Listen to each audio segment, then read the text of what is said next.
مغرب نواز اور صہیونیت نواز عالمی ذرائع ابلاغ آہستہ آہستہ غزہ کو فراموش کر رہے ہیں۔ ایسے میں چند گنے چنے عالمی نشریاتی ادارے ہیں جنہوں نے غزہ کے مسئلے کو زندہ رکھا ہوا ہے۔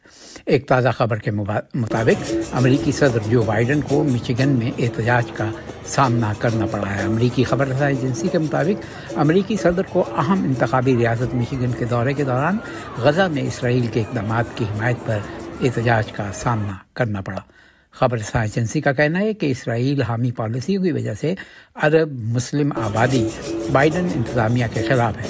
امریکی صدر کے قافلے کی آمد سے قبل فلسطینی حامی مظاہرین نے مارچ کیا۔ مارچ میں شامل مظاہرین نے فلسطینی پرچم تھامے، فلسطینیوں کی نسل کشی اور بائیڈن کی واپسی کے نعرے بلند کیے۔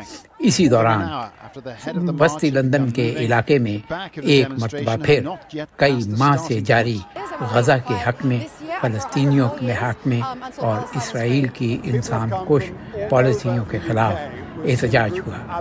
یہ احتجاج اس ہفتے بھی 3 فروری کو وسطی لندن میں بڑے پیمانے پر کیا گیا، جس میں بے شمار لوگوں نے، لاتعداد لوگوں نے شرکت کی، جن میں بچے، بوڑھے، کم سن بچے جنہیں ان کی مائیں، ان کے باپ پرینس میں گاڑیوں میں لے کر ساتھ آئے تھے، وہ وہاں موجود تھے۔